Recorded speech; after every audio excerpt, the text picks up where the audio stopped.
Today's episode of the podcast is sponsored by the Lincoln County High School Marching Band. And when you want the best of people, come on down to Lincoln County High School Marching Band. Hello there, my name's Hunter. I'll be your host. And I'm ticked off. But your name's Tim. I don't like the book. What book would that be? Mary Shelley's Frankenstein. Well, what isn't there to like? I don't know who the good or the bad guy is. So the old light versus dark trope is tripping you up. The who did what, huh? Yes, folks, today we'll be talking about the trope of light versus dark. Let's talk about that. Published in the early 1800s, Frankenstein by Mary Shelley, age 18, was one of the earliest forms of horror fiction and essentially started the science fiction genre seen today. It is widely considered one of the greatest pieces of literature in history. One of the most prevalent themes is the idea of light versus dark.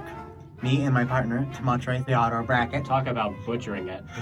have read through the book and have the qualifications to analyze this idea so that you may not have to.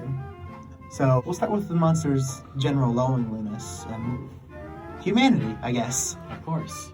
And just like prevalent in a lot of things, humanity is horrible people. Of course it is.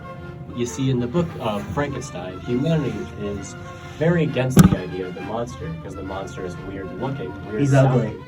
Well, yeah, that's to put it heavy. And he also probably smells bad. Yeah, that too. But lo and behold, because of the way he is, they don't like him. Yeah, that's pretty much true. Like, we generally do see him at times just try and make a friend. The monster tried many times, actually, with the DeLacy family, of course. Of course. Where he tried to make friends with Mr. DeLacy, who was a blind man. And then his son came home. And discovered them having a discussion. But lo and behold, the son was frightened at the sight of the monster. And although he wasn't much of a monster at all, he was shunned off like he truly was one. This is after he actually did a bunch of fireworks and props and stuff. That did bring us into a philosophical discussion in which, between Victor and the monster, which one's light and dark?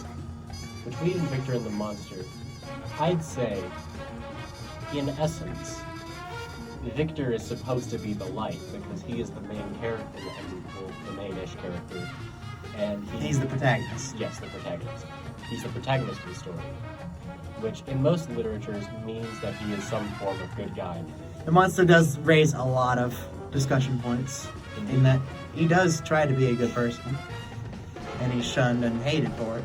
Simply because of the way he looks, acts, and how he smells. Chapter 10, page 95. Remember that I am thy monster. I to be thy Adam, but I am rather the fallen angel, whom thou drivest from joy for no misdeed. Victor is a very terrible person in the story, which is one reason why I think he's probably dark. Because, in essence, whenever he created the monster, he doesn't teach him, he doesn't attempt to teach him. After his coma wakes up from, he doesn't try to help it, he goes straight into kill it because it's bad mode. Instead of trying to help it the right way, which is simply teaching it what is right from wrong. That is a valid point, but I feel Victor is the better character.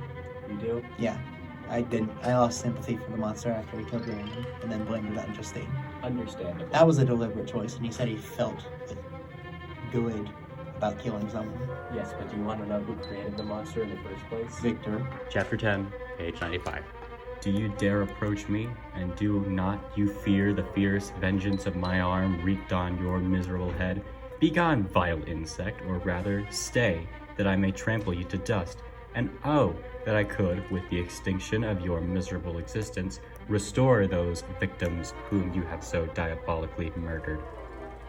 But he didn't teach him that. Indeed, but he could have taught him not to do that. Anyway, I think I'm proud to say that I finally convinced him of the greatness of the book Frankenstein. Yeah, it's still trash. Tim, are you really doing it now? Tim! Yes. Tim, Hunter, I swear to God. Tim?